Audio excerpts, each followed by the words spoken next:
It's on the mountain, folks, you've got all that volume for it to be heard. It's also used to drive away bad spirits, and especially in keeping away females. That's only in regards to initiations, which I'll go into detail very shortly. So what you would do, folks, is twine, and you would swivel it, and the sound will just travel. That's nothing. Can you imagine that travelling? Works backwards as well.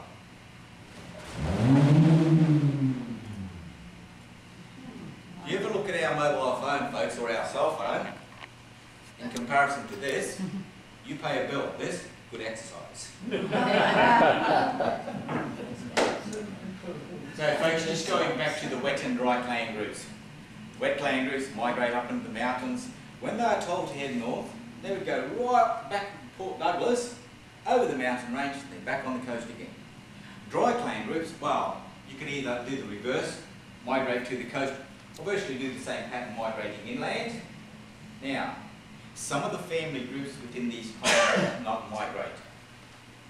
Those who stayed behind lived off a lot of the toxic nuts, which was a staple diet of theirs. Well, what the men folks would do is go out to hunting areas and do a prescribed burn. Burn the area. Why? For those who migrated and came back 12 months' time, you had your revegetation. Fruits, yams, nuts and berries were back in season again. And I'd like to make a note with that, by the way, folks.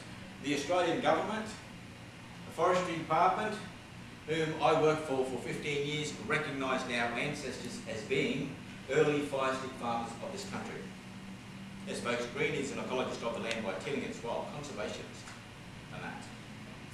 As they also would migrate around the land, seeing some of the ladies here with nice necklaces, right, they would get you trade.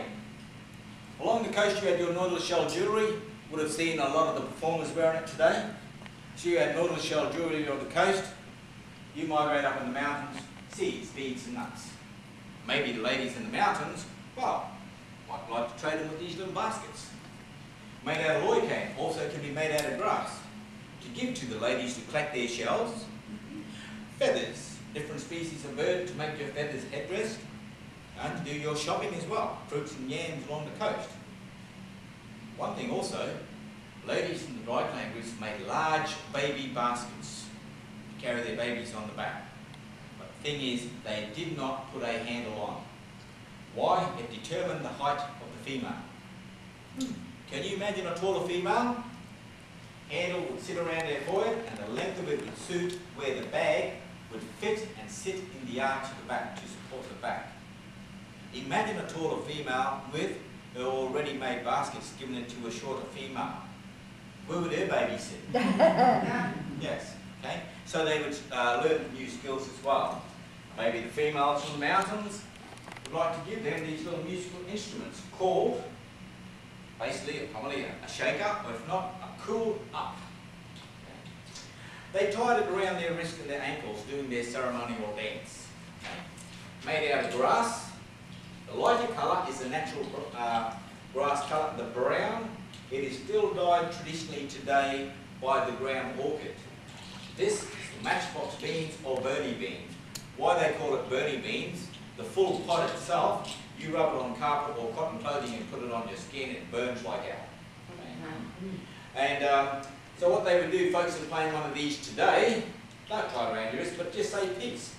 2 fingers in, hands out, and give it a shake.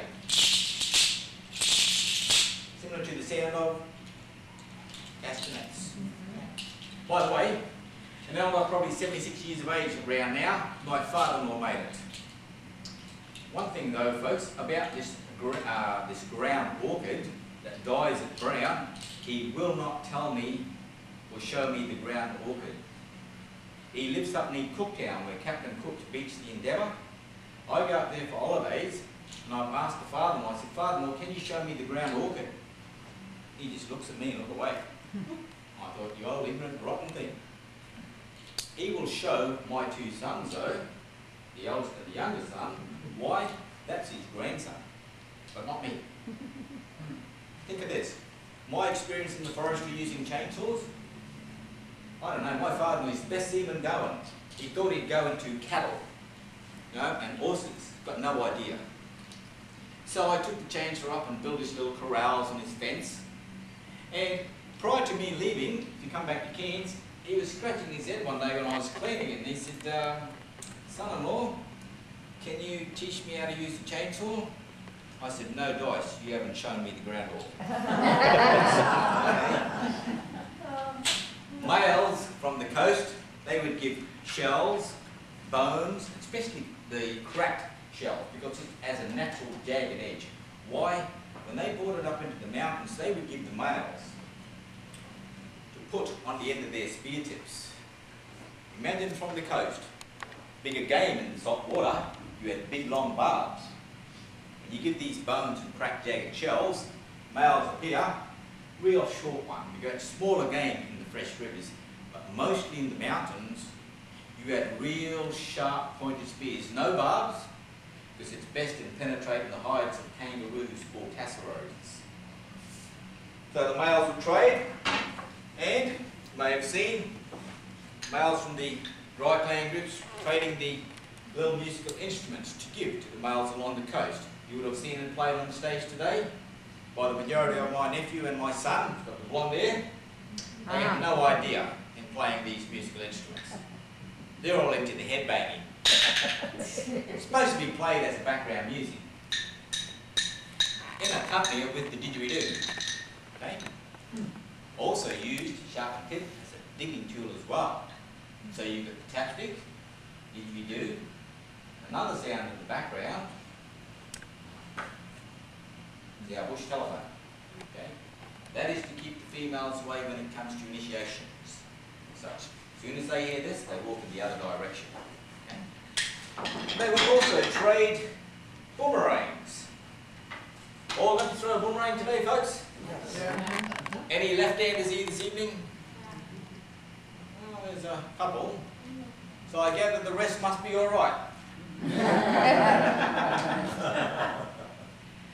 Now, have a look at the aerofoil, folks. Can you all see the aerofoil pretty plain from there?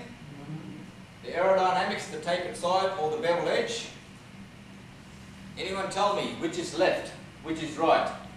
It's very easy to distinguish the difference between a left and right hand boomerang, especially for my angle duty. I got left hand written on the back.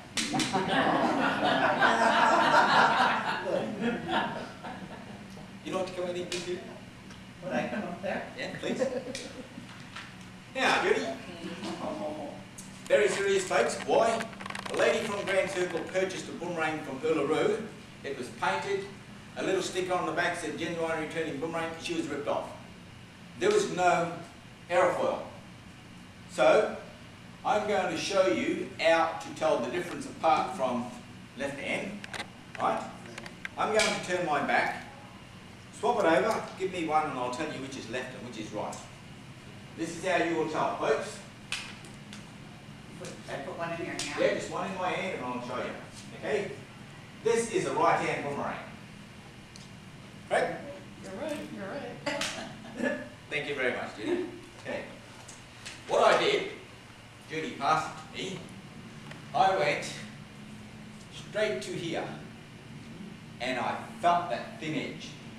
As soon as I felt that thin edge, I knew it's a right-hand boomerang. So you have a thin edge, a thick edge.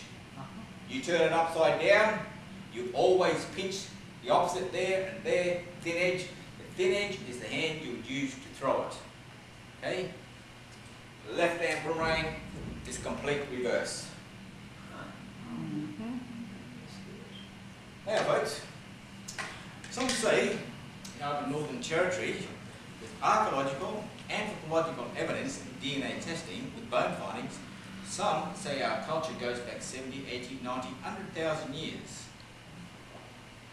Yet, when I went to high school in 1973, 4, 5 and 6, our history teacher told us our culture was 5, 10, 15,000 years old. So just with modern technology these days, folks, and increasing knowledge, look what they've done to our boomerang. Now, this is left hand one. See the aerofoil there? Forget about that. They've changed that aerofoil.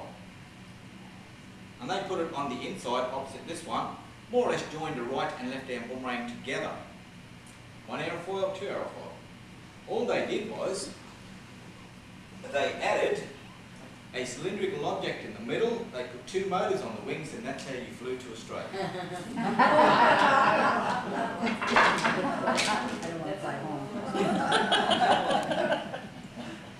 If I could prove that, Mr. Gates.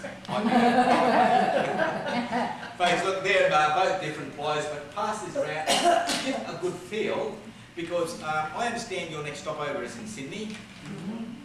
Imagine you're getting off down in Sydney there, folks, walking the streets. You see an Aboriginal artefact shop. The real McCoy's there and thinking, purchase this, it's a returning boomerang. All you do is just feel and say, sorry, that's from North Queensland. Mate, that's not a returning one. So that's how you'll know.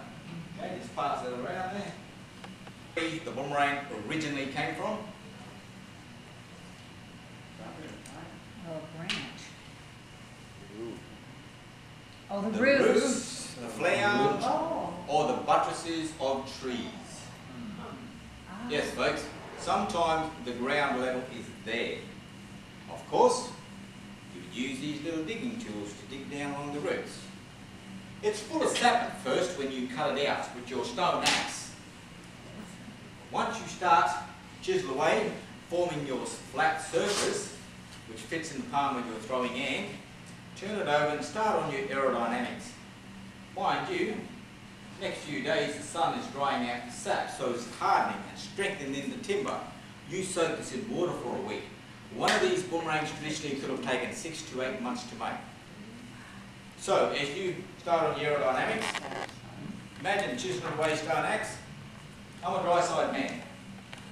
Males from the coast coming up, mate, I'd trade you a round shell, a big shell. Crack it. I would use that as a grater to grate it down. To smoothen this off nice and smooth, what do you think I would use? Sandpaper leaf. Yes, folks, nice and smooth. So the part that is under the ground, out, heavy, light in, you also add a counterweight on your boomerang as well. Okay? We had various types of boomerangs. You can have the same shape without the aerodynamics on it. That's the non-returning. It's the same thickness all the way around. You throw like the frisbee. Break the animal legs, neck, especially in tribal warfare. Boys, 14, 15, 16 years of age, do not have shields if they haven't got the initiation cut. If the shield, he jumps, he might like to balance. The moment the shields come away from his body, what do you think? What else is coming? Spears. Yes. Big ones like so. This is a returning one, by the way. I tie twine around here, dangle little strips of feathers, animals out there grazing. I run out of the vegetation hard as fast as I can and I throw it out there. What it looks like to the animals, eagle or an hawk coming out of the vegetation, going up, circling around. Now, what's stopping the animals from hopping under the path of that first boomerang? Why? You'd have a sequence of 1, 2, 3, 4, 5 boomerangs going out. You actually herd the animals to your left. Who else is over there? Hunters with spears. So you're driving animals to your left. Okay? You turn it around, tribal warfare, elbow there, you use it as a bouncing boomerang. Cut it off here, nice bulb, use it as a club boomerang. Boomerangs like so, folks, forget about that and that. That's a hook boomerang. Up close fighting, hook the shield away, and you would use something like these little bullet spears. Hooking the shield away, yeah. And that's the only boomerang, also the hook boomerang, that you would throw across your body.